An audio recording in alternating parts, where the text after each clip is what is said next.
प्रथम प्राकृतिक खेती पर प्रथम राष्ट्रीय सम्मेलन में संगोष्ठी में हम सब के बीच में उपस्थित श्रद्धेय प्रधानमंत्री नरेंद्र मोदी जी, गुजरात के महामहिम राज्यपाल महोदय, भारत सरकार के कृषि मंत्री श्री नरेंद्र सिंह जी, गुजरात राज्य के यशस्वी मुख्यमंत्री श्री भूपेंद्र भाई, यहाँ पर उपस्थित गुजरात व अन्य राज्य के मंत्रीगण, सांसदगण, विधायकगण और करोड़ों की संख्या में वर्चुअल माध्यम से जुड़े हुए सभी किसान भाइयों का मैं आज स्वागत करता हूं। मित्रों, आज इस संगोष्ठी का आयोजन प्राकृतिक खेती के प्रयोग को ज्यादा आगे तक पहुंचाने के लिए और उससे होने वाले सभी लाभों का किसानों को ठीक ढंग से परिचय हो, इसलिए किया गया है। देश के प्रधानमंत्री नरेंद्र मोदी जी इस संगोष्ठी के प्रेरणा स्रोत हैं। उन्होंने ही पूरे देश भर में प्राकृतिक खेती, कुदरती खेती को किसान अपनाए, इसके लिए एक मुहिम को गति देने का निश्चय भी किया है और एक अपील भी की है।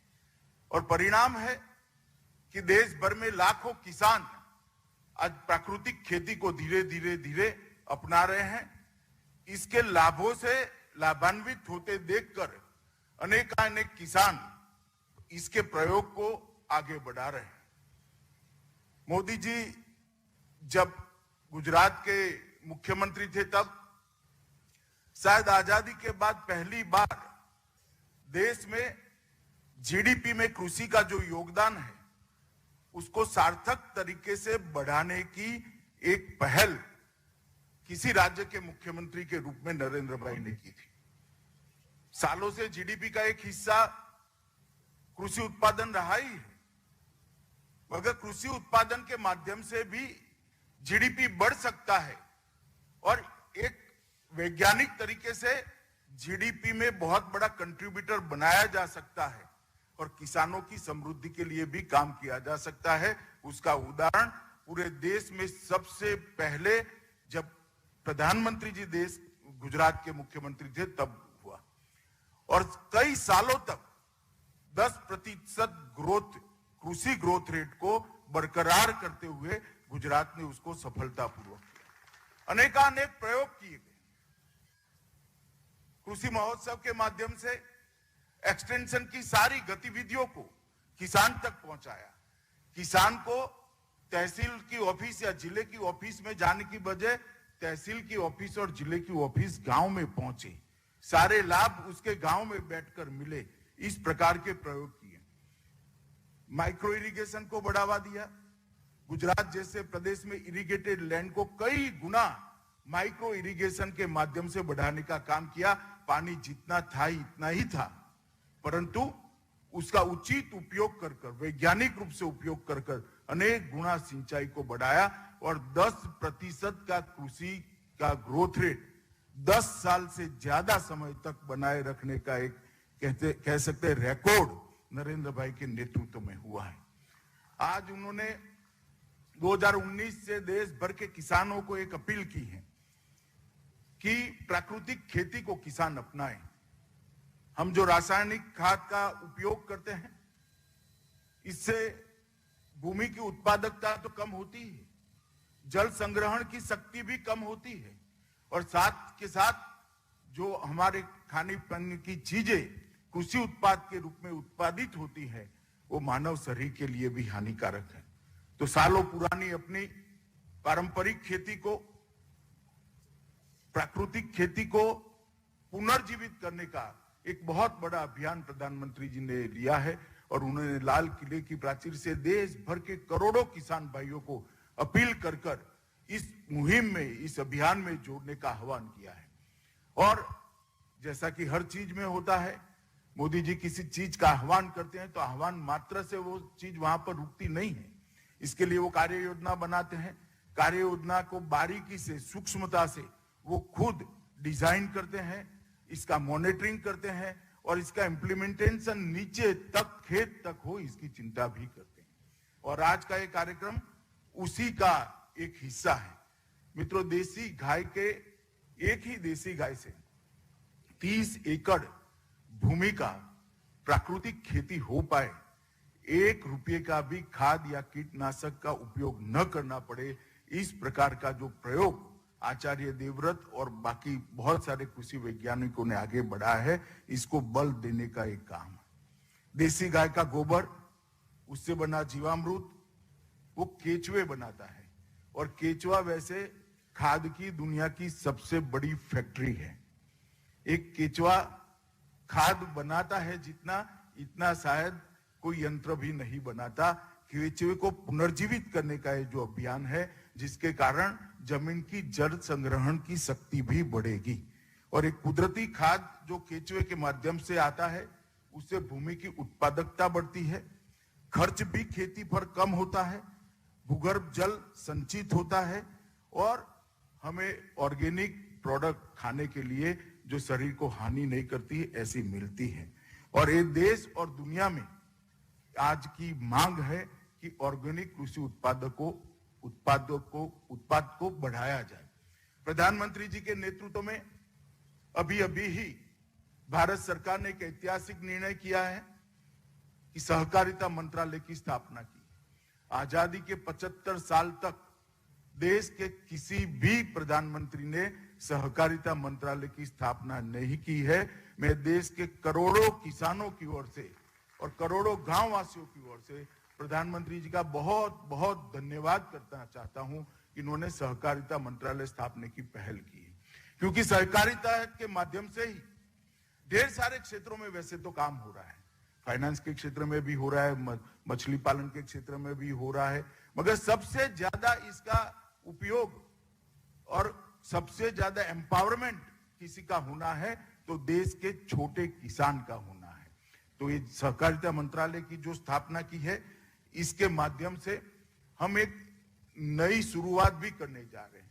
देश में प्राकृतिक खेती के बढ़ावा मिले, इसलिए किसान इसको ज्यादा से ज्यादा अपनाए, इसलिए ये बहुत जरूरी है कि ऑर्गेनिक फूड प्रोडक्ट के उसको उचित दाम मिले, और उसका जो विश्व का बाजार है, इसको भारत के किसान के लिए उपलब्ध करा जाए, एक प्लेटफॉर्म उसको दिया जाए, और विश्व के बाजार में वैज्ञानिक रूप से सर्टिफाइड ऑर्गेनिक प्रोडक्ट्स एक ब्रांड नेम के साथ उन तक पहुंचाने का काम हो। नरेंद्र मोदी सरकार ने जो सहकारिता मंत्रालय की स्थापना की है, मोदी जी के नेतृत्व में सहकारिता मंत्रालय एक प्रयास कर रहा है कि देश भर के अंदर हम इस प्रकार की लेबोरेटरी का एक जाला बुने, जो देश की भूमि का परीक्षण भी करेगी, ऑर्गेनिक भूमि में रासायनिक खाद नहीं, इसका सर्टिफिकेशन भी करेगी, और ऑर्गेनिक प्रोडक्ट का भी सर्टिफिकेशन करेगी, जिससे किसान को ज्यादा भाव मिल सके, ज्यादा दाम मिल सके।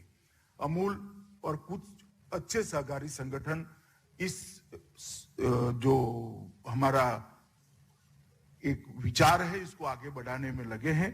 मुझे पूरा भरोसा है कि लेबोरेटरी के माध्यम से भूमि और उपज दोनों का जब सर्टिफिकेशन होगा तो अंतर्राष्ट्रीय बाजार में इसके रेट बहुत अच्छे मिलेंगे, और प्राकृतिक खेती का बढ़ावा होगा, उसको और बल मिलेगा।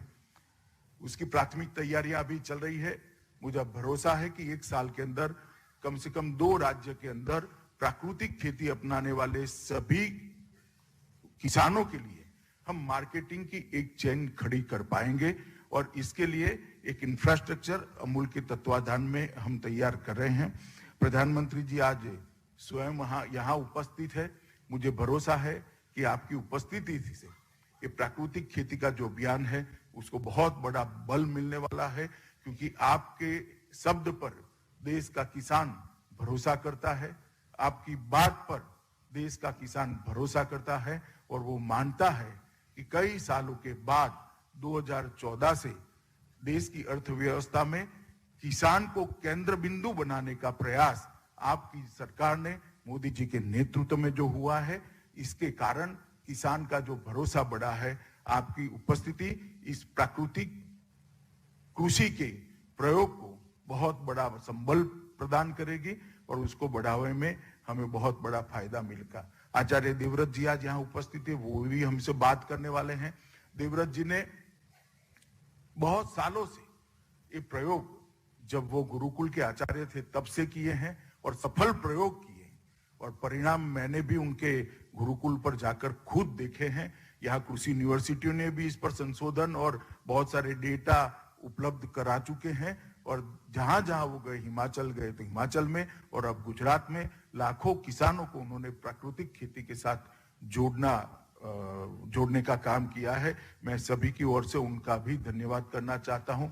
मुझे भरोसा है कि प्रधानमंत्री जी ने देश भर के किसानों को जो अपील की है कि हम प्राकृतिक खेती की दिशा में आगे बढ़े और पूरी दुनिया को एक रास्ता बताए कि मानव का शरीर बहुत बहुमूल्य है। ऑर्गेनिक प्रोडक्ट से जो रोग होने लगे हैं वो रोगों से हम मुक्ति पाए और ऑर्गेनिक प्रोडक्ट के माध्यम से हमारे शरीर को स्वास्थ्यप्रद रखे और किसानों को भी उनकी आमदनी बढ़ाने में हम योगदान करें। मैं फिर से एक बार ये विचार देने के लिए प्रधानमंत्री नरेंद्र मोदी जी का बहुत बहुत हृदय से धन्यवाद कर मेरी वाणी को विराम देता हूं। वंदे मातरम।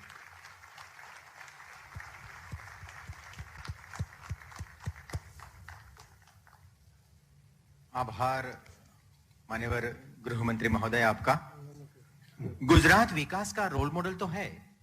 अब प्राकृतिक कृषि, जीरो बजट फार्मिंग से देश की अगुवाई करने भी सज्ज हो रहा है और यह सज्जता में निरंतर प्रेरणा स्रोत ऐसे व्यक्तित्व जो स्वयं प्राकृतिक खेती के अनुभव ज्ञान के धनी हैं, गुजरात राज्य के माननीय राज्यपाल महोदय श्रीमान आचार्य देवव्रत जी।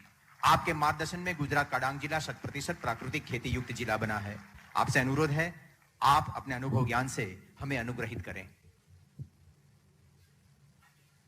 ओम अक्षैर्मा दिव्य कृषि मित कृषस्व माता भूमि पुत्रो अहम पृथिव्या। ओम शांति।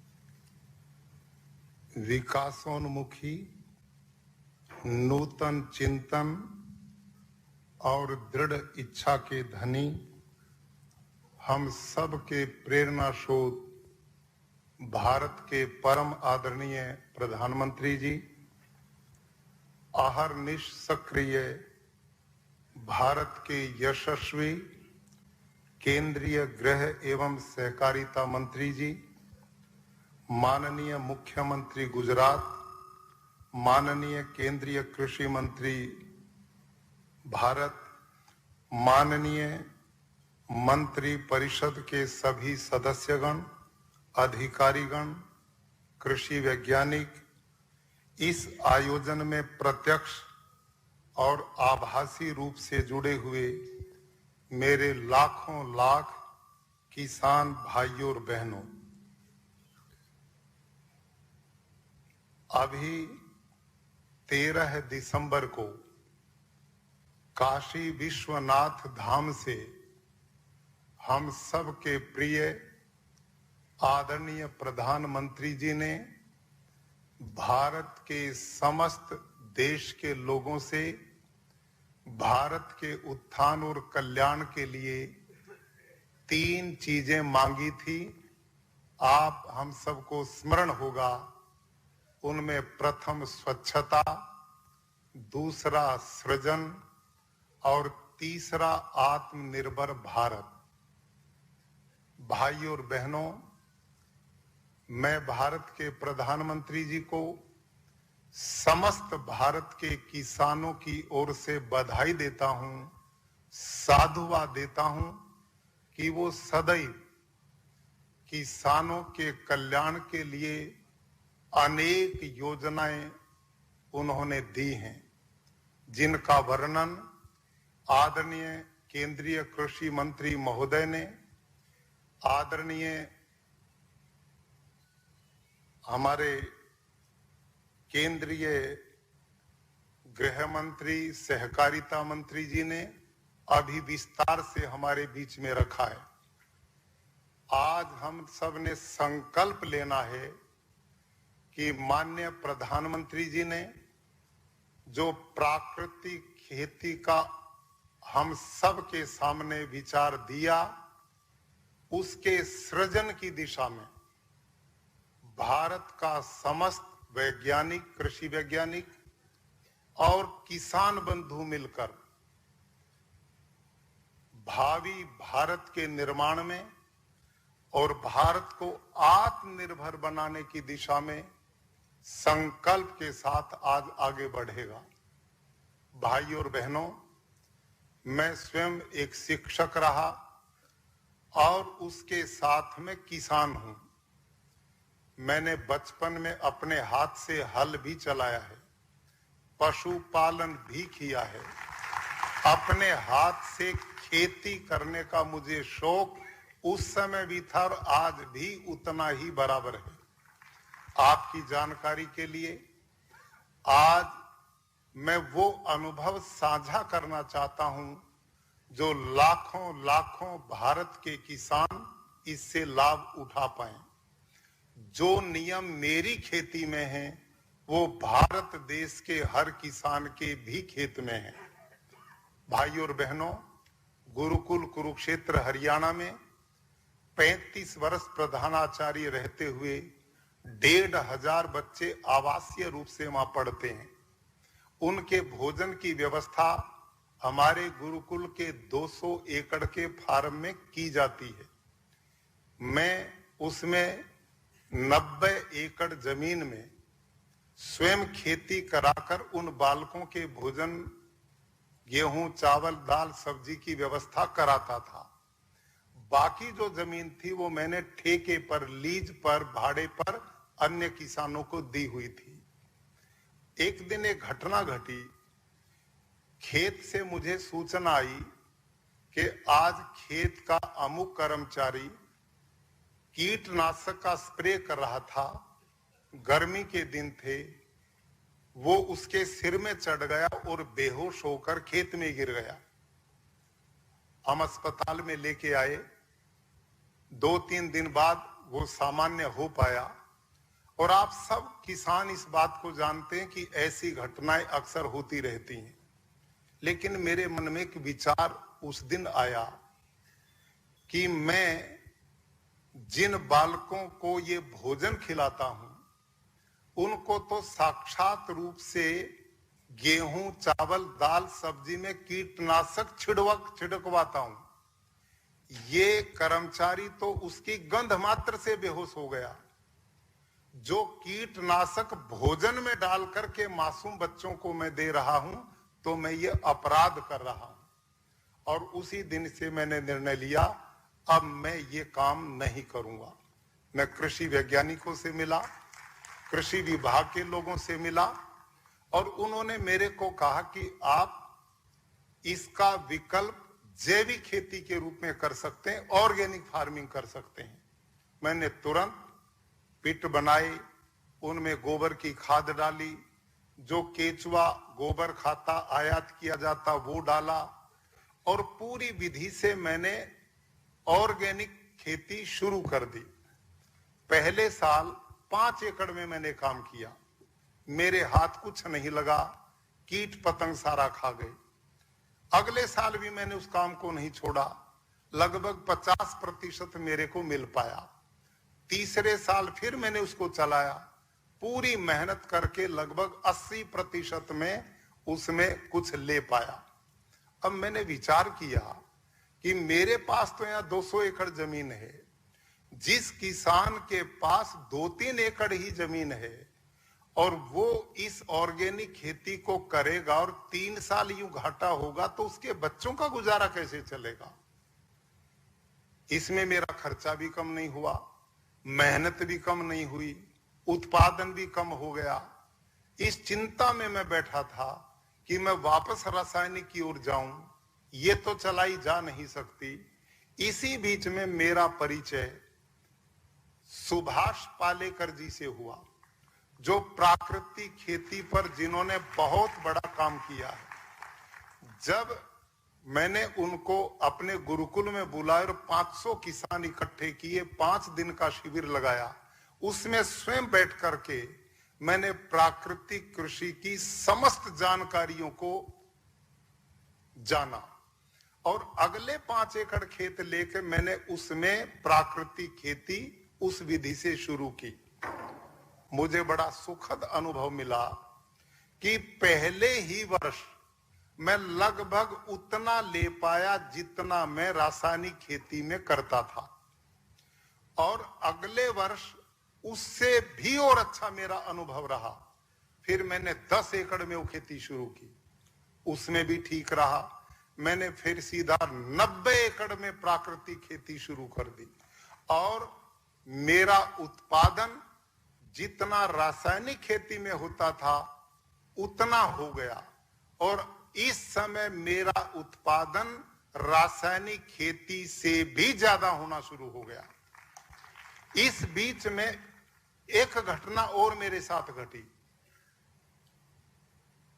जो बाकी मेरे 90-100 एकड़ गुरुकुल की जमीन थी जिसको मैं ठेके लीज पे लोगों को देता था, वो किसान इकट्ठे होके आए और 2017 में जो पिछले 25 साल से खेती को भाड़े पे लेते थे उन्होंने मेरी खेती छोड़ दी और ये कह करके छोड़ दी कि जी इसमें कुछ नहीं पैदा होता, हमारा खर्चा भी नहीं निकलता, हम आपका खेत नहीं लेंगे।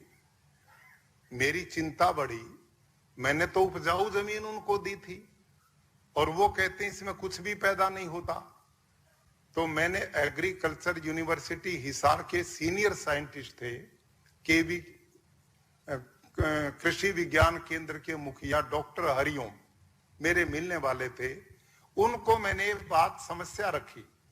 उन्होंने कहा जी यूं पता नहीं लगेगा, पूरी मिट्टी के सैंपल लेके लैब में भेजेंगे तब पता लगेगा कि भूमि का क्या स्थिति है।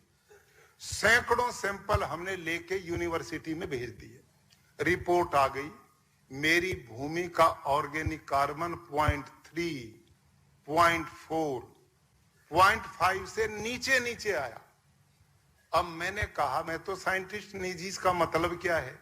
डॉक्टर हरिओम ने कहा कि वो किसान जो कह रहे हैं आपकी जमीन बंजर हो गई, अब ये वाकई कुछ पैदा करने की स्थिति में नहीं है। आप विचार करो। संपूर्ण भारत देश के किसानों से मैं निवेदन करता हूं, ये स्थिति क्यों पैदा हुई? उन लोगों ने किराए पे मेरी जमीन ली, उनका उद्देश्य से ज्यादा उत्पादन हो, यूरिया डीएपी कीटनाशक इतना डाला कि उपजाऊ जमीन मैंने दी थी और बंजर मेरे को दे करके चले गए। यही स्थिति पूरे देश की भूमि की हो रही है। कारण कि रासायनिक खेती में यूरिया डीएपी कीटनाशक का प्रयोग, जो जीवाणु जिनकी चर्चा माननीय गृह मंत्री जी ने की, जो केचुआ अर्थवर्म है, वो तो उससे मर जाते हैं, तो वही तो ऑर्गेनिक कार्बन पैदा करते हैं। तो मेरी जमीन बंजर बना दी। मैंने डॉक्टर हरिओम को कहा अब मैं क्या करूं? उन्होंने भी एक लिस्ट बनाई, इतना यूरिया, इतना डीएपी, इतना फास्फोरस, इतना जिंक, इतना पोटास, पूरी लिस्ट।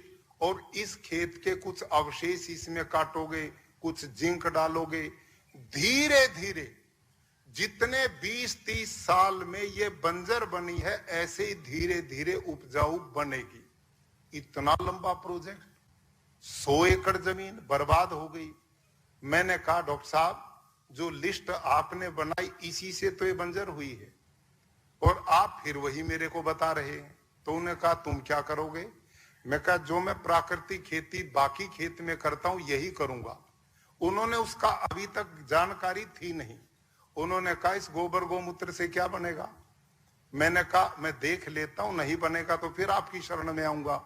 और मैंने प्यारे किसान भाइयों, उस 100 एकड़ खेत में 15 अप्रैल 2017 को किसानों ने जमीन छोड़ी और मैंने 15 जून को उसमें घन जीवामृत 5-5 क्विंटल डाल के, क्योंकि उसमें कुछ भी बचा नहीं था, धान आरोपित किया, हर पानी के साथ जीवामृत दिया, उसी का स्प्रे किया।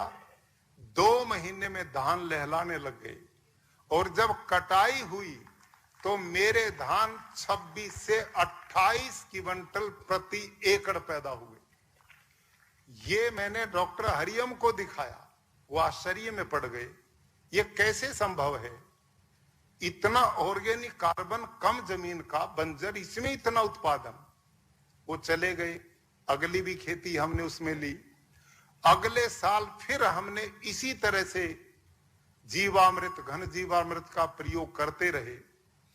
अगले साल उसी खेत में 32 क्विंटल एवरेज धान पैदा हुआ। जब 32 क्विंटल धान हुआ और डॉक्टर हरिओम ने खुद, जो साइंटिस्ट है एग्रीकल्चर यूनिवर्सिटी के, उन्होंने कहा भाई ये करिश्मा है, ये समझ की बाहर की बात है, मैंने जो पढ़ाई की है उसमें ऐसा हो नहीं सकता। मैं एक काम करता हूं, अपने साइंटिस्ट लोगों की एक टीम बुलाता हूं और आपकी जमीन की दोबारा मैं टेस्टिंग कराऊंगा। उन्होंने फिर सैकड़ों सैंपल उसी जमीन के लिए यूनिवर्सिटी में भेजे। रिपोर्ट आई, एक ही साल बाद मेरी जमीन का ऑर्गेनिक कार्बन 0.34 से बढ़कर 0.7.8 पे चला गया। अब इसको जब उन्होंने रिपोर्ट उनके सामने आई तो वो पहले से भी ज्यादा आश्चर्य में पड़ गए। उन्होंने कहा कि रासायनिक खेती में कभी भी इतना ऑर्गेनिक कार्बन एक साल में बढ़ ही नहीं सकता। दुनिया का कोई साइंटिस्ट इसे मानेगा नहीं, ये बिल्कुल सत्य है। ये उन्होंने ही बताया और मैं भी कहता हूं कि आप मानेंगे नहीं जो रासायनिक के साइंटिस्ट हैं। कारण है उसका, मैंने फिर वही बात कि ऑर्गेनिक कार्बन बढ़ाने का काम खेत में जीवाणु करते हैं।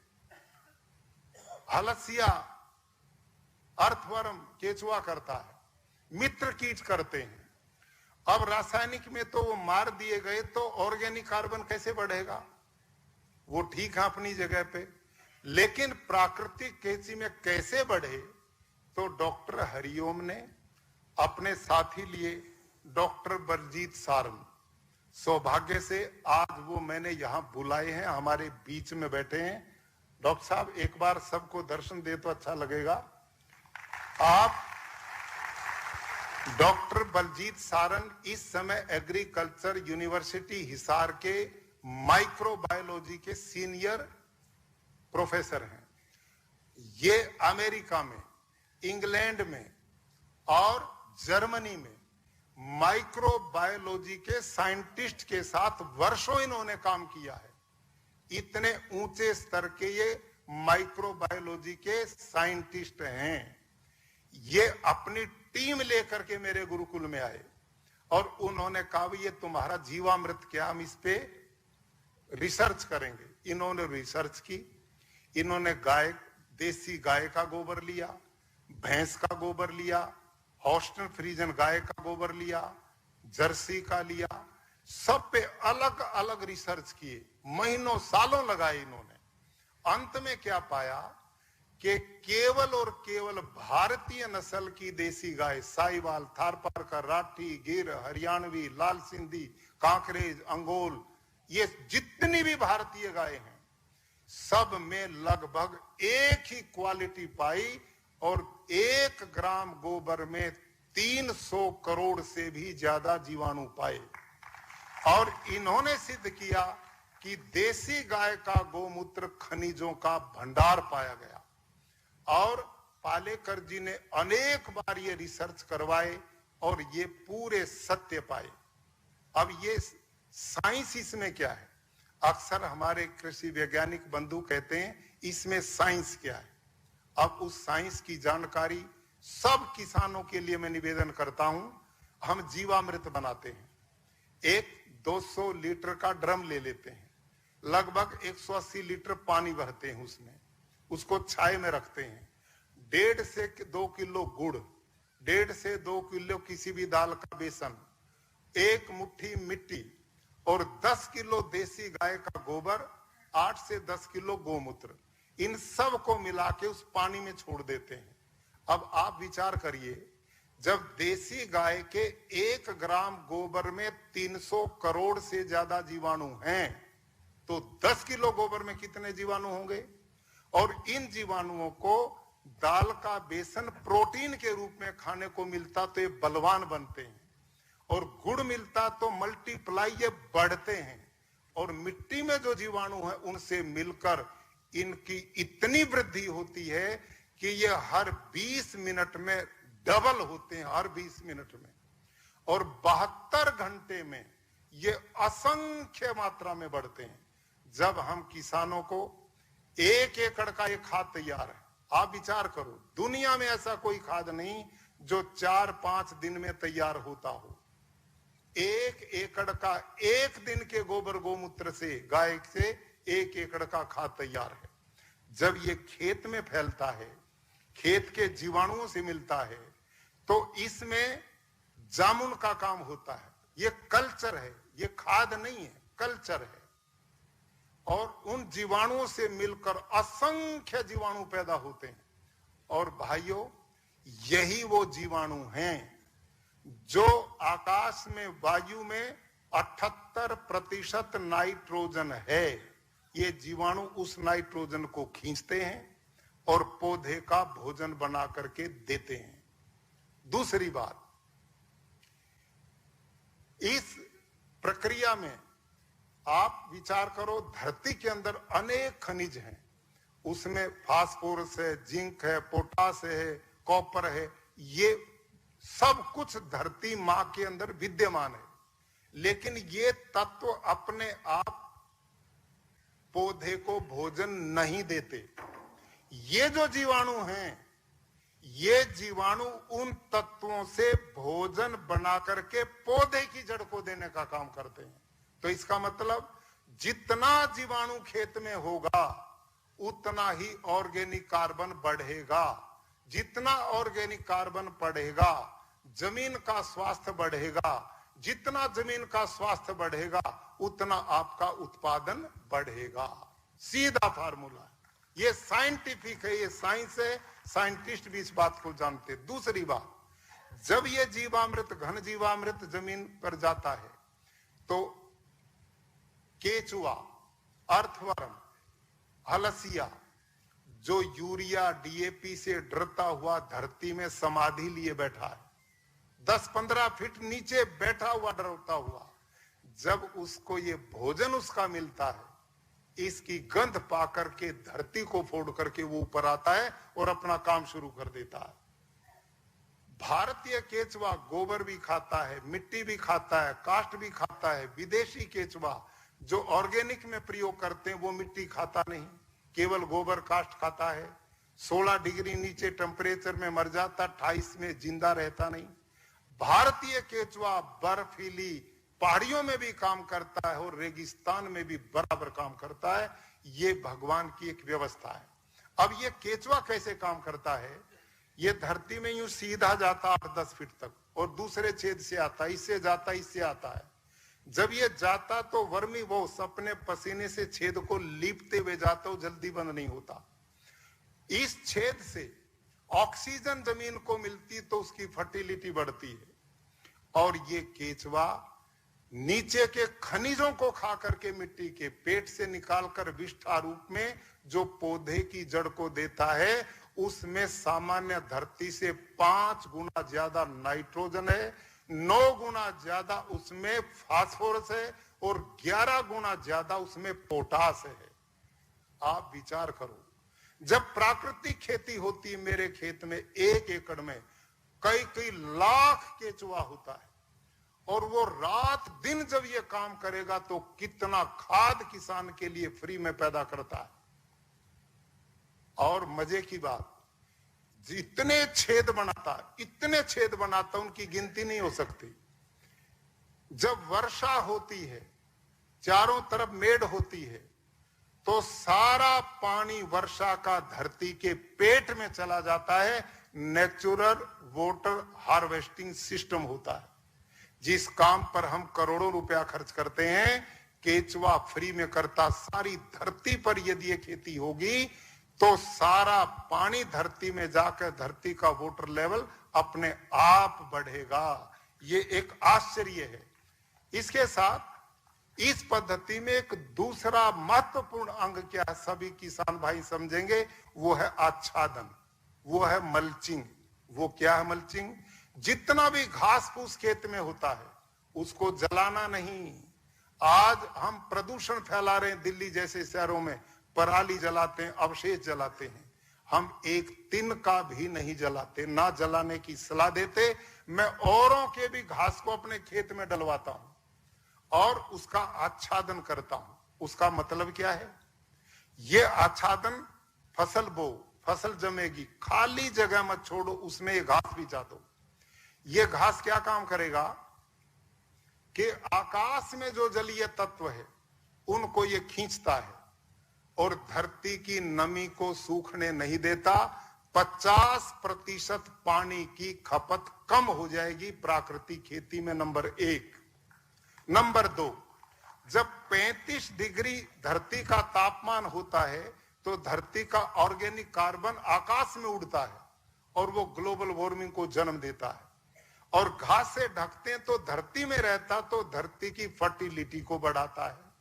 2, तीसरा इसका काम क्या है कि जो केचुआ वो केवल दिन में काम करता है, ना रात को काम करता। केचुआ दिन में नहीं करता। क्यों?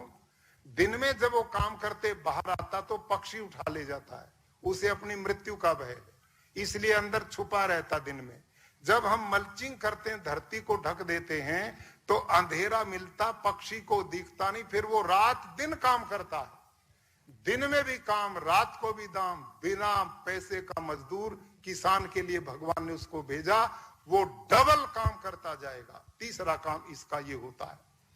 और जो जीवाणु खेत में है, यही मल्चिंग उनका भोजन है और इसको खाके वो खाद में बदल करके जमीन को उपजाऊ बनाते हैं और वापसा तैयार करके धरती की फर्टिलिटी को बढ़ाते हैं। मेरे प्यारे किसान भाई और बहनों, मैंने इस पे एक पुस्तक भी लिखी है, वो नीति आयोग की वेबसाइट पर उपलब्ध है और राजभवन गुजरात की वेबसाइट पर उपलब्ध है और वो निःशुल्क उपलब्ध है। आप कभी भी पूरा विस्तार में उसमें देख सकते हैं। समय अभाव में बहुत लंबी आज मैं चर्चा नहीं कर पाऊंगा, लेकिन अंत में मैं निवेदन करता हूं कि जब आदरणीय प्रधानमंत्री जी ने, राष्ट्रपति जी ने मेरे को जिम्मेदारी सौंपी हिमाचल प्रदेश में, और मैं जो खेती का अनुभव लेकर के गया, मैंने हिमाचल में देखा सेब पर 15-16 छिड़काव हो रहे हैं, जिसको स्वास्थ्य के लिए खाते हैं वो जहर हो रहा था। मैं लोगों के खेतों में चला जाता था, किसानों को इकट्ठे करता था और ये अभियान मैंने शुरू किया। मैंने 2 साल में वहां सरकार का सहयोग लेकर के 50,000 किसानों को प्राकृतिक खेती से जोड़ दिया। और उस टीम में डॉक्टर राजेश्वर चंदेल, श्री राकेश कंवर आईएएस अधिकारी हैं। जब मैं भाषण दे रहा था तो वो दोनों खड़े हो गए कि जी इस मिशन को हम पूरा इस प्रदेश में करेंगे। डॉक्टर राजेश्वर चंदेल आए क्या? आप हैं, आप साइंटिस्ट हैं, एग्रीकल्चर यूनिवर्सिटी नौनी के वर्तमान में साइंटिस्ट हैं। और ये वो साइंटिस्ट हैं जिन्होंने मेरे आने के बाद उस परंपरा को बंद नहीं होने दिया और पूरी टीम जोड़ करके आज 1.5 लाख से ज्यादा किसान बागवान इस समय हिमाचल प्रदेश में प्राकृतिक खेती को कर रहे हैं और वो तेजी से बढ़ रहे हैं। उनकी आय बढ़ गई है, उनकी पानी की खपत कम हो गई है, उनके बेचारों के शरीर खराब हो गए थे छिड़काव से, आज वो खुशियां मना रहे हैं। उसी प्रकार से हमारे बीच में टी विजय कुमार जी बैठे हुए आंध्र प्रदेश से। डॉक्टर साहब वो देखिए, आप आंध्र प्रदेश में चीफ सेक्रेटरी रहे हैं। इन्होंने इसी प्राकृतिक खेती के द्वारा 5 लाख किसान आंध्र प्रदेश में जोड़े। ये जहां पानी नहीं है वहां भी 3-3 फसल इस प्राकृतिक पद्धति से लेते हैं। आप इनके मॉडल को देखेंगे, आश्चर्य होगा। हम जानते थे इस पर प्रश्न चिन्ह उड़ेंगे। हमने साइंटिस्टों को साथ में जोड़ा है, आपके बीच के लोगों को जोड़ा है। इन पे पूरे के पूरे रिसर्च पेपर तैयार हैं। आप चाहें तो संपर्क में आकर इसको ले सकते हैं। भाई और बहनों, गुजरात की बात, कोरोना आ गया, इसके बावजूद भी प्रदेश सरकार, माननीय मुख्यमंत्री जी, कृषि मंत्री जी, हमारा कृषि विभाग ने मिलकर हमने 2 लाख किसान गुजरात में जोड़ दिए। 2 लाख देसी गाय किसान के खूंटे पे जा चुकी हैं और डांग जिला को भारत का पहला प्राकृतिक जिला घोषित करने का सौभाग्य गुजरात को मिला है। आज मुझे परम संतोष है। आज का दिन मैं समझता हूं किसान के भाग्य को बदलेगा, किसान के भाग्य को नहीं अपितु इस देश के लोगों की जीवन को बदलने वाला होगा। आज ग्लोबल वार्मिंग कितनी बड़ी चुनौती है, उससे निजात पाएंगे। जल एक बहुत बड़ी समस्या बन गई, बोतल लिए घूमते, 20 साल पहले कहीं भी पी लेते थे, उससे मुक्ति मिलने वाली है। देसी गाय जो केवल पूजा के लिए चित्रों में आ गई थी, आज वो घर घर बंधने के लिए सम्मान के स्थान पर पहुंच रही है। भाई और बहनों, लोगों का स्वास्थ्य बचेगा, किसान की लागत इसमें है ही नहीं। और मैं निवेदन अंत में करूंगा, इस प्राकृतिक खेती में ऑर्गेनिक प्रोडक्ट, ये जो फैक्ट्रियां और ये विस्तार चल रहा है, इसकी कोई जरूरत नहीं पड़ेगी। किसान को बाजार में जाने की जरूरत ही नहीं है, कारण गाय उसके घर में है, खेत में गुड़ बनता है, खेत में दाल पैदा होती है, मिट्टी और इसमें लगता ही कुछ नहीं। ये पूरी ईमानदारी से यदि आपने गड़बड़ कर दी कि क्या फर्क पड़ता, भैंस का गोबर ले लो देसी गाय की जगह, रिजल्ट नहीं मिलेगा। ऑस्ट्रन फ्रीजन गाय का ले लो, नहीं मिलेगा। केवल और केवल देसी गाय में ये गुणवत्ता है, अन्य किसी प्राणी में नहीं मिली। इसलिए देसी गाय आज जो सड़कों पे घूम रही हैं, उनका हमने गोबर टेस्ट कराया। घर में बंधी में तो 300 करोड़ जीवाणु पाए, और ये जो धक्के खाती फिरती, इसमें 500 करोड़ जीवाणु मिले, क्योंकि उसकी ताकत जो दूध बनाने में लगती, वो उससे हटके जीवाणु बनाने में लग गई। नीमास्त्र, ब्रह्मास्त्र, सूठास्त्र, हम ये चीज बनाते हैं जो मेरी पुस्तक में समय अभाव में मैं नहीं बता पाऊंगा। लेकिन इतना अंत में कहता हूं कि मेरे अपने खेत में अब कोई बीमारी नहीं लगती, उत्पादन मेरा बढ़ता जा रहा है। इस साल पड़ोसियों का धान 12-14 हजार खर्च करके रासायनिक में 28 से 30 क्विंटल मैक्सिमम उन्होंने लिया, और मैंने 33 क्विंटल एवरेज लिया। मेरा खर्चा 1000 रुपए एकड़ हुआ और रासायनिक वाले का 12 से 14 हजार रुपए हुआ। और ये एक फसल में नहीं, सभी फसलों में ऐसा है। मेरी जमीन की गुणवत्ता इतनी बढ़ गई है कि इन्हीं डॉक्टर अपने राजेश्वर चंदेल, डॉक्टर बलजीत सारन, इनकी टीम आई और उन्होंने पड़ोसी रासायनिक खेती वालों की मिट्टी ली, 5 किसानों की, उसको इकट्ठा किया, लैब में लेके गए। कितने जीवाणु पाए? 31 लाख 1 ग्राम मिट्टी में। फिर मेरे खेत की मिट्टी इन लोगों ने ली, 5 जगह से ली, मिलाई, लैब में चेक किया, मेरी 1 ग्राम मिट्टी में 161 करोड़ जीवाणु मिले। अब बताओ पैदावार ये देगी या वो देगी? इसलिए मैं आह्वान करता हूं भारत के किसानों को, आदरणीय प्रधानमंत्री जी ने एक महान निर्णय जो हम सब के कल्याण के लिए लिया है, आप आगे बढ़ें। आज इस प्राकृतिक कृषि का सृजन करते हुए किसान आत्मनिर्भर बने, मेरा देश आत्मनिर्भर बनेगा।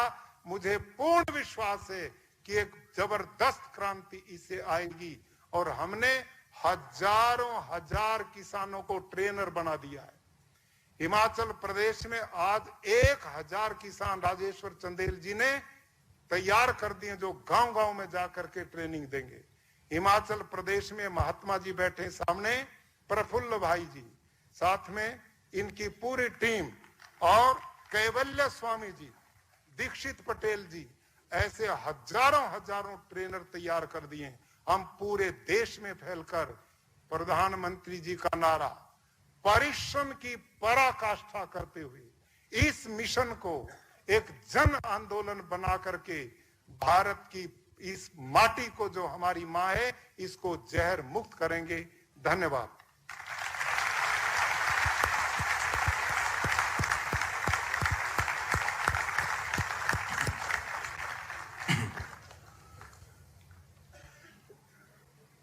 हम आपके आभारी रहेंगे माननीय राज्यपाल महोदय। गुजरात में प्राकृतिक कृषि, नेचुरल फार्मिंग के कुछ इनिशिएटिव्स आइए अब देखें इस फिल्म के माध्यम से।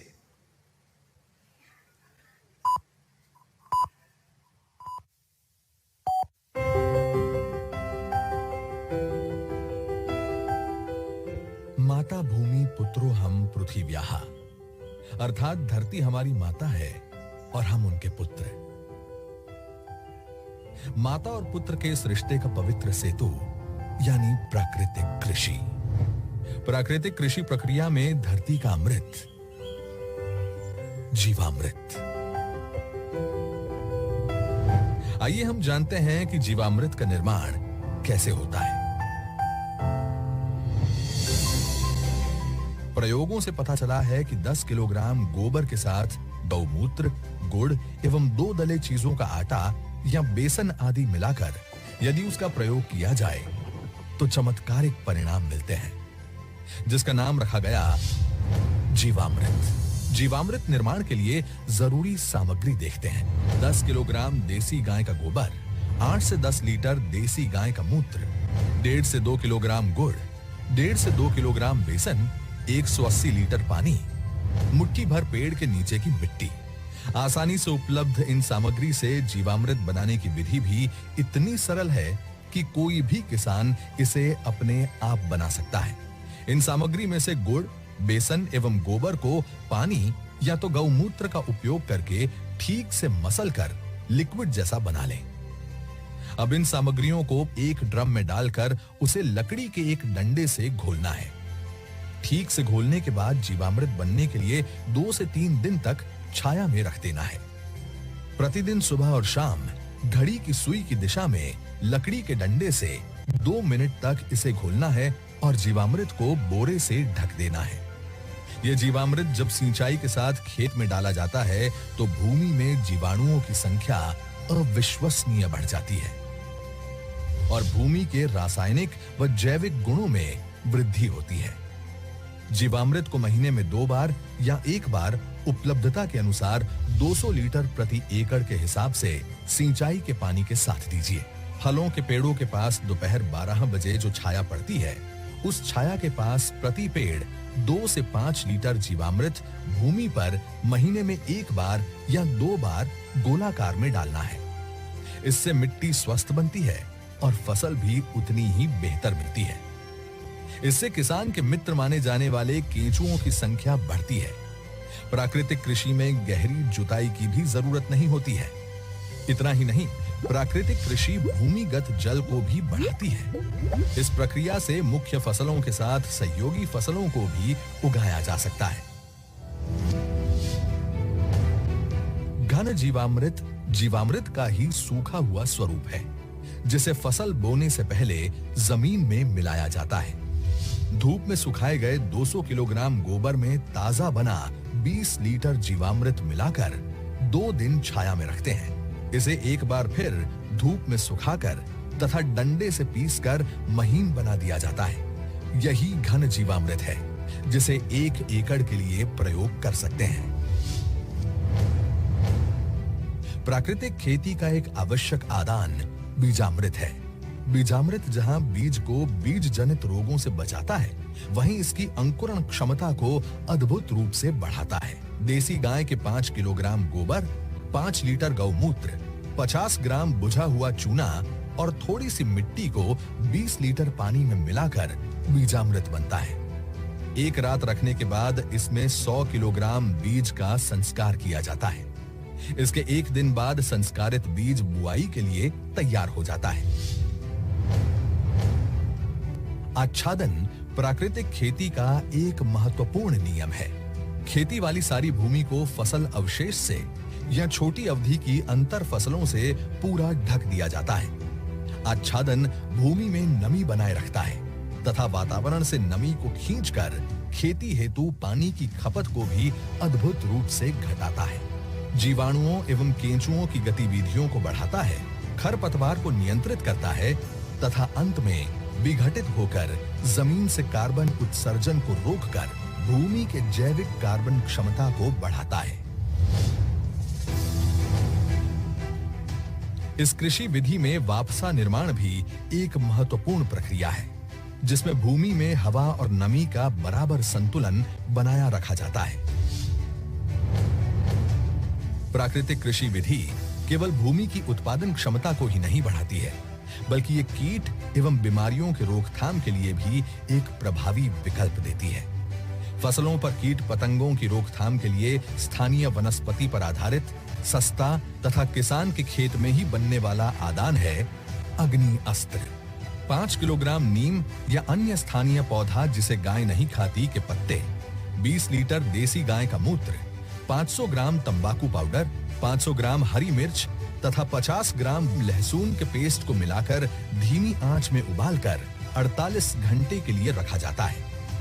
सुबह शाम 2-2 मिनट के लिए घोलें। इस घोल को 6 लीटर प्रति 200 लीटर पानी में मिलाकर 1 एकड़ में छिड़काव करते हैं। नीमास्त्र, ब्रह्मास्त्र, दशपर्णी अर्क इत्यादि भी कीट पतंगों की रोकथाम के लिए उपयोग में लाए जाते हैं। इसी तरह खट्टी लस्सी, कंडी, सौठास्त्र इत्यादि प्रभावी रूप से विभिन्न बीमारियों के निवारण के लिए प्रयोग में लाए जाते हैं। प्राकृतिक कृषि से देश में नई ऊर्जा का संचार हो रहा है। हमारे पद्म पुरस्कार विजेता सुभाष जी करके हैं महाराष्ट्र के, उन्होंने जीरो बजट खेती का एक विचार विकसित किया है। ये वो प्राकृतिक खेती वाला विषय है।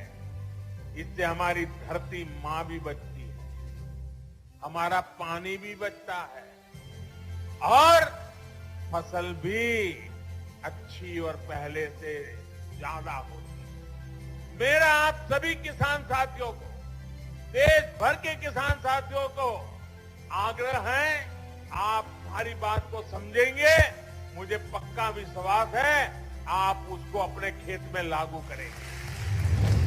आजादी के अमृत महोत्सव के इस शुभ अवसर पर वर्तमान खेती की दशा एवं दिशा हेतु माननीय प्रधानमंत्री जी का ये अति महत्वपूर्ण आह्वान है। देश के लाखों किसानों ने इस विधि को स्थापित कर दिया है।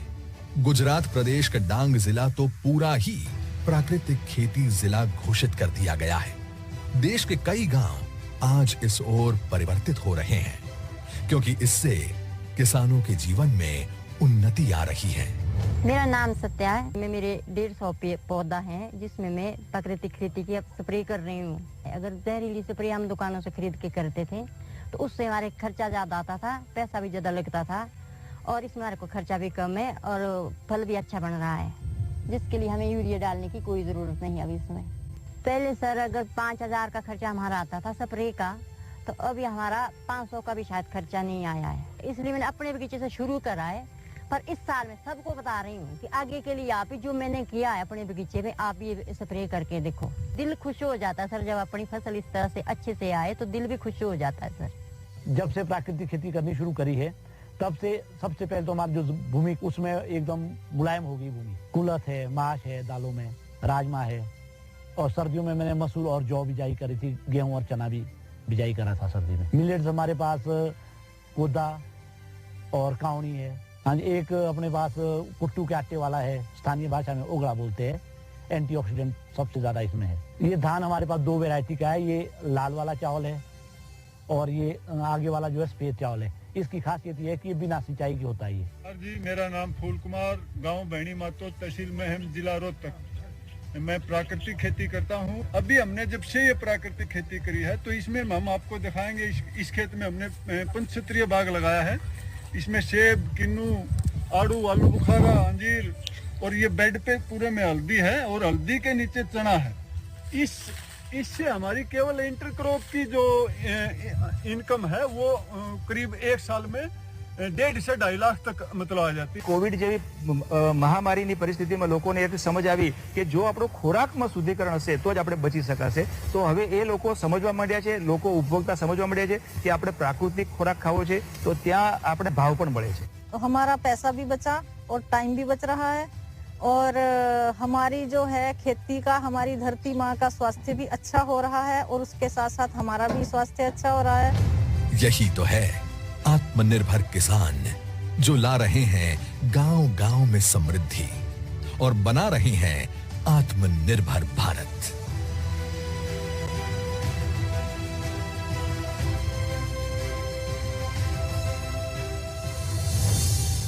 प्राकृतिक कृषि, आत्मनिर्भर भारत के आत्मनिर्भर किसान की खुशी.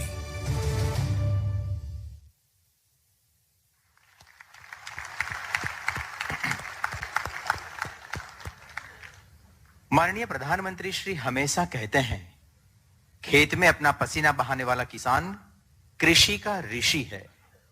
ऋषि संस्कार, सिंचन व धर्म जागरण से हमें जीवन जीने का तरीका सिखाते हैं, तो कृषि के ऋषि कृषक जीवन के लिए आवश्यक अन्न प्रदान करते हैं. काशी विश्वनाथ धाम जैसे प्राचीन स्थानों के नवीनीकरण से इस देश की ऋषि संस्कृति को और प्राकृतिक खेती के प्रसार से कृषि संस्कृति को नया स्वरूप देकर भारत को विश्व गुरु बनाने संकल्प है माननीय प्रधानमंत्री श्रीमान नरेंद्र मोदी जी. आइए तालियों की गूंज के साथ आमंत्रित करें माननीय श्री नरेंद्र मोदी जी को. आप इस अवसर पर हमारा मार्गदर्शन करें.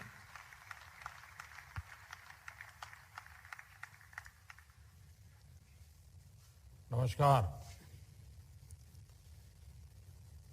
गुजरात के गवर्नर श्री आचार्य देवव्रत जी, गृह और सहकारिता मंत्री श्री अमित भाई शाह, केंद्रीय कृषि और किसान कल्याण मंत्री नरेंद्र सिंह तोमर जी, गुजरात के मुख्यमंत्री श्री भूपेंद्र भाई पटेल जी, उत्तर प्रदेश के मुख्यमंत्री योगी आदित्यनाथ जी, अन्य सभी महानुभाव, देश के कोने कोने से हजारों की संख्या में जुड़े मेरे किसान भाई और बहनों, देश के कृषि सेक्टर, खेती, किसानी के लिए आज का दिवस बहुत ही महत्वपूर्ण है. मैंने देश भर के किसान साथियों से आग्रह किया था कि नेचुरल फार्मिंग के नेशनल कॉन्क्लेव से जरूर जुड़े. और जैसा अभी कृषि मंत्री तोमर जी ने बताया, करीब करीब 8 करोड़ किसान टेक्नोलॉजी के माध्यम से देश के हर कोने से हमारे साथ जुड़े हुए हैं. मैं सभी किसान भाई बहनों का स्वागत करता हूं, अभिनंदन करता हूं. मैं आचार्य देवव्रत जी का भी हृदय से अभिनंदन करता हूं. मैं बहुत ध्यान से एक विद्यार्थी की तरह आज मैं उनकी बातें सुन रहा था. मैं स्वयं तो किसान नहीं हूं, लेकिन बहुत आसानी से मैं समझ पा रहा था कि प्राकृतिक कृषि के लिए क्या चाहिए, क्या करना है. बहुत ही सरल शब्दों में उन्होंने समझाया है और मुझे पक्का विश्वास है आज का उनका ये मार्गदर्शन, और मैं जानबूझकर आज पूरा समय उनको सुनने के लिए बैठा था, क्योंकि मुझे मालूम था कि उन्होंने जो सिद्धि प्राप्त की है, प्रयोग सफलतापूर्वक आगे बढ़ाए हैं, हमारे देश के किसान भी उनके फायदे की इस बात को कभी भी कम नहीं आंकेंगे, कभी भी भूलेंगे नहीं. साथियों, ये कॉन्क्लेव गुजरात में भले हो रहा है, लेकिन इसका दायरा, इसका प्रभाव पूरे भारत के लिए है, भारत के हर किसान के लिए है. एग्रीकल्चर के अलग अलग आयाम हो, फूड प्रोसेसिंग हो, नेचुरल फार्मिंग हो, ये विषय 21वीं सदी में भारतीय कृषि का कायाकल्प करने में बहुत मदद करेंगे। इस कॉन्क्लेव के दौरान यहां हजारों करोड़ रुपए के समझौते, उसकी भी चर्चा हुई, उसका भी कुछ प्रगति हुई है। इनमें भी इथेनॉल, ऑर्गेनिक फार्मिंग और फूड प्रोसेसिंग को लेकर जो उत्साह दिखा है, नई संभावनाओं को विस्तार देता है। मुझे इस बात का भी संतोष है कि गुजरात में हमने टेक्नोलॉजी और नेचुरल फार्मिंग में तालमेल के जो प्रयोग किए थे, वो पूरे देश को दिशा दिखा रहे हैं। मैं फिर एक बार गुजरात के गवर्नर आचार्य देवव्रत जी का विशेष आभार व्यक्त करना चाहता हूं, जिन्होंने देश के किसानों को नेचुरल फार्मिंग के बारे में इतना सरल शब्दों में स्व अनुभव की बातों के द्वारा बड़े विस्तार से समझाया है। साथियों, आजादी के अमृत महोत्सव में आज समय अतीत के अवलोकन का, उनके अनुभवों से सीख लेकर नए मार्ग बनाने का भी है। आजादी के बाद के दशकों में जिस तरह देश में खेती हुई, जिस दिशा में बढ़ी, वो हम सब ने बहुत बारीकी से देखा है। अब आजादी के 100वें वर्ष तक का जो हमारा सफर है, आने वाले 25 साल का जो सफर है, वो नई आवश्यकताओं, नई चुनौतियों के अनुसार अपनी खेती को ढालने का है। बीते 6-7 साल में बीज से लेकर बाजार तक किसान की आय को बढ़ाने के लिए एक के बाद एक अनेक कदम उठाए गए हैं। मिट्टी की जांच से लेकर सैकड़ों नए बीज तैयार करने तक, पीएम किसान सम्मान निधि से लेकर लागत का 1.5 गुना एमएसपी करने तक, सिंचाई के सशक्त नेटवर्क से लेकर किसान रेल तक अनेक कदम उठाए हैं। और श्रीमान तोमर जी ने इसका कुछ जिक्र भी अपने भाषण में किया है। खेती के साथ साथ पशुपालन, मधुमक्खी पालन, मत्स्य पालन और सौर ऊर्जा, बायोफ्यूल जैसे आय के अनेक वैकल्पिक साधनों से किसानों को निरंतर जोड़ा जा रहा है। गांवों में भंडारण, कोल्ड चेन और फूड प्रोसेसिंग को बल देने के लिए लाखों करोड़ रुपए का प्रावधान किया है। ये तमाम प्रयास किसान को संसाधन दे रहे हैं, किसान को उसकी पसंद का विकल्प दे रहे हैं। लेकिन इन सब के साथ एक महत्वपूर्ण प्रश्न हमारे सामने है। जब मिट्टी ही जवाब दे,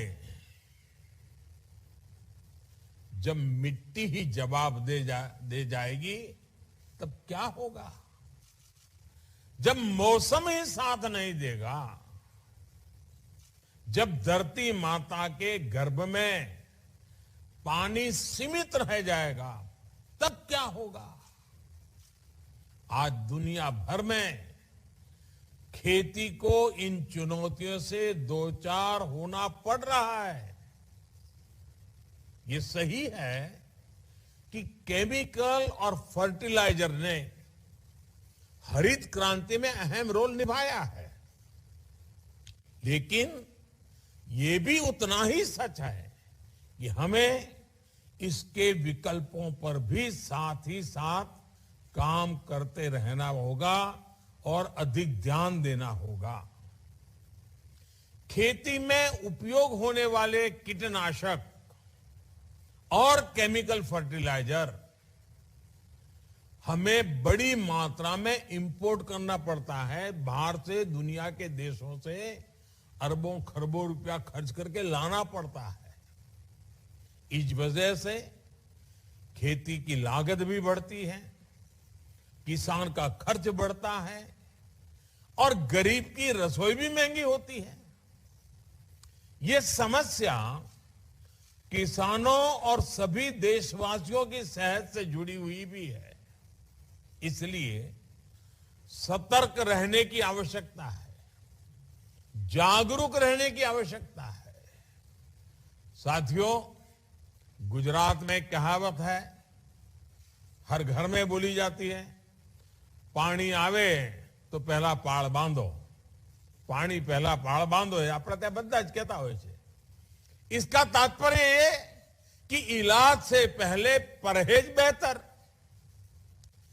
इससे पहले की खेती से जुड़ी समस्याएं भी विकराल हो जाए, उससे पहले बड़े कदम उठाने का ये सही समय है। हमें अपनी खेती को केमिस्ट्री की लैब से निकालकर नेचर यानी प्रकृति की प्रयोगशाला से जोड़ना ही होगा। जब मैं प्रकृति की प्रयोगशाला की बात करता हूं तो ये पूरी तरह से विज्ञान आधारित ही है। ये कैसे होता है, इसके बारे में अभी आचार्य देवव्रत जी ने विस्तार से बताया भी है। हमने एक छोटी सी फिल्म में भी देखा है, और जैसे उन्होंने कहा, उनकी किताब प्राप्त कर करके भी YouTube पर आचार्य देवव्रत जी के नाम से ढूंढेंगे तो उनके भाषण भी मिल जाएंगे। जो ताकत खाद में है, फर्टिलाइजर में है, वो बीज, वो तत्व प्रकृति में भी मौजूद है। हमें बस उन जीवाणुओं की मात्रा धरती में बढ़ानी है, जो उसकी उपजाऊ शक्ति को बढ़ाना है। कई एक्सपर्ट्स कहते हैं कि इसमें देसी गायों की भी अहम भूमिका है। जानकार कहते हैं कि गोबर हो, गौमूत्र हो, इससे आप ऐसा समाधान तैयार कर सकते हैं जो फसल की रक्षा भी करेगा और उर्वरा शक्ति को भी बढ़ाएगा। बीज से लेकर मिट्टी तक सबका इलाज आप प्राकृतिक तरीके से कर सकते हैं। इस खेती में ना तो खाद पर खर्च करना है, ना कीटनाशक पर। इसमें सिंचाई की आवश्यकता भी कम होती है और बाढ़ सूखे से निपटने में भी ये सक्षम होती है। चाहे कम सिंचाई वाली जमीन हो या फिर अधिक पानी वाली भूमि, प्राकृतिक खेती से किसान साल में कई फसलें ले सकता है। यही नहीं, जो गेहूं, धान, दाल या जो भी खेत से कचरा निकलता है, जो पराली निकलती है, उसका भी इसमें सदुपयोग किया जाता है। यानी कम लागत, ज्यादा मुनाफा। यही तो प्राकृतिक खेती है। साथियों, आज दुनिया जितना आधुनिक हो रही है, उतना ही बैक टू बेसिक की ओर बढ़ रही है। इस बैक टू बेसिक का मतलब क्या है? इसका मतलब है अपनी जड़ों से जुड़ना। इस बात को आप सब किसान साथियों से बेहतर कौन समझता है? हम जितना जड़ों को सींचते हैं उतना ही पौधे का विकास होता है। भारत तो एक कृषि प्रधान देश है। खेती किसानी के इर्द गिर्द ही हमारा समाज विकसित हुआ है, परंपराएं पोषित हुई है, पर्व त्योहार बने हैं। यहां देश के कोने कोने से किसान साथी जुड़े हैं।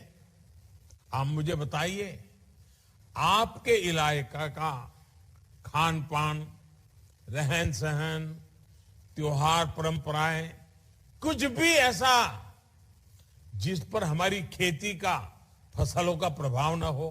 कुछ भी नहीं है।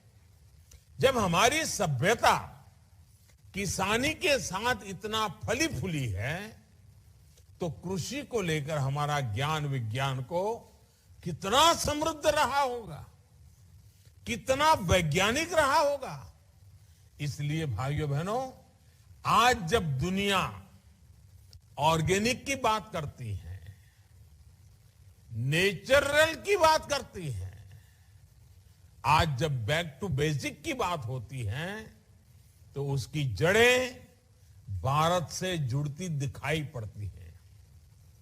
साथियों, यहां पर कृषि से जुड़े कई विद्वान लोग उपस्थित हैं जिन्होंने इस विषय पर व्यापक शोध किया है।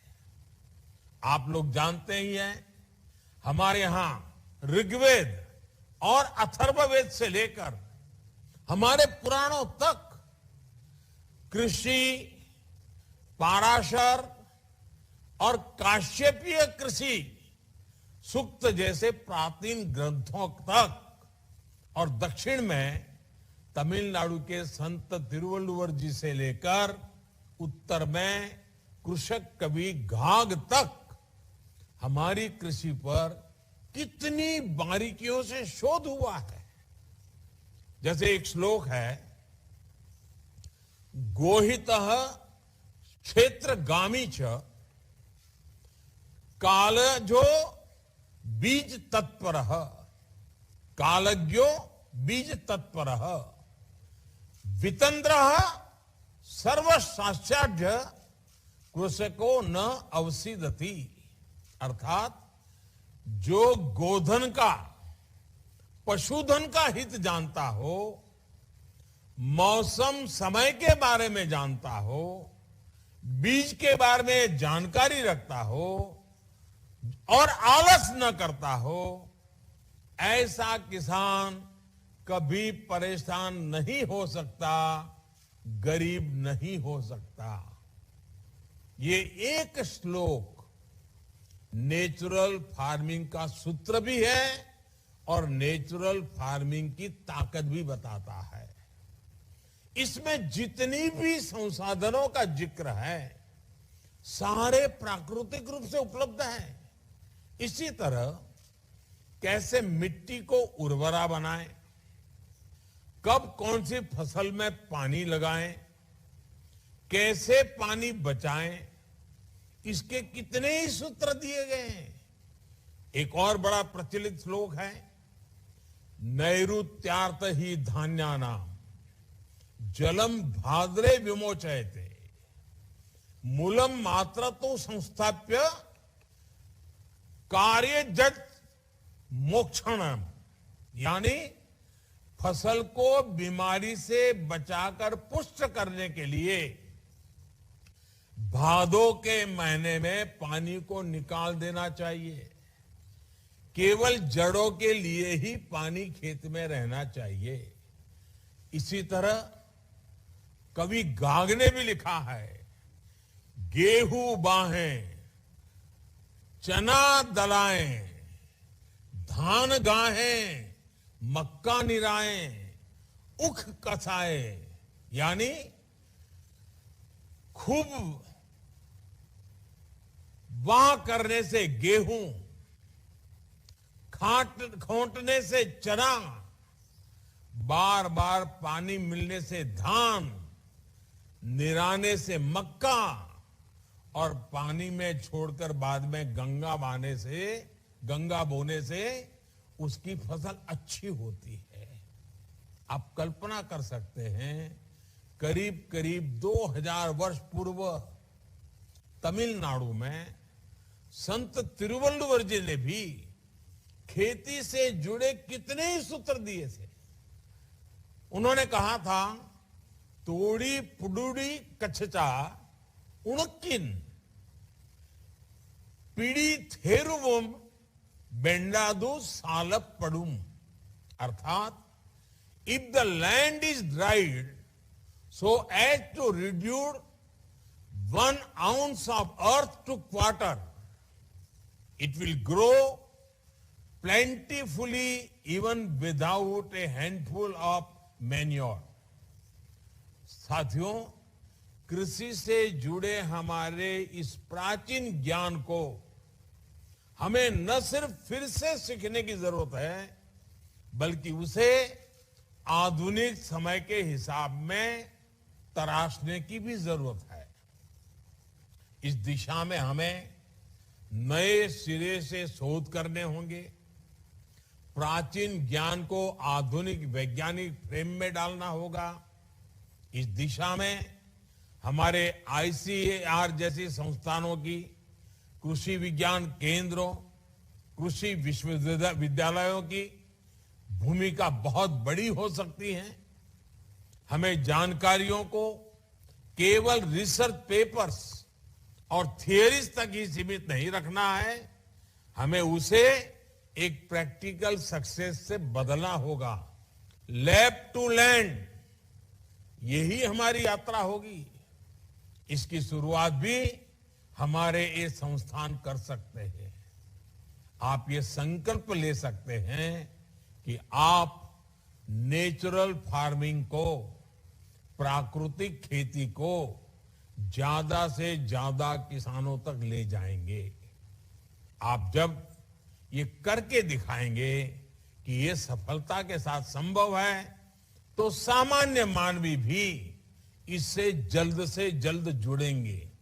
साथियों, नया सीखने के साथ हमें उन गलतियों को भुलाना भी पड़ेगा जो खेती के तौर तरीकों में आ गई है। जानकार ये बताते हैं कि खेत में आग लगाने से धरती अपनी उपजाऊ क्षमता खोती जाती है। हम देखते हैं कि जिस प्रकार मिट्टी को, और ये बात समझने जैसी है, जिस प्रकार मिट्टी को जब तपाया जाता है तो वो ईंट का रूप ले लेती है,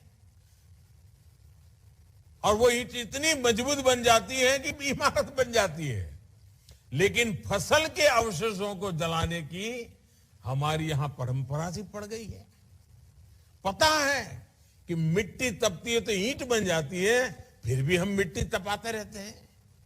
इसी तरह एक भ्रम ये भी पैदा हो गया है कि बिना केमिकल के फसल अच्छी होगी ही नहीं, जबकि सच्चाई इसके बिल्कुल उलट है। पहले केमिकल नहीं होते थे, लेकिन फसल अच्छी होती थी। मानवता के विकास का इतिहास इसका साक्षी है। तमाम चुनौतियों के बावजूद कृषि युग में मानवता सबसे तेजी से फली फूली आगे बढ़ी, क्योंकि तब सही तरीके से प्राकृतिक खेती की जाती थी, लगातार लोग सीखते थे। आज औद्योगिक युग में तो हमारे पास टेक्नोलॉजी की ताकत है, कितने साधन हैं, मौसम की भी जानकारी है। अब तो हम किसान मिलकर के एक नया इतिहास बना सकते हैं।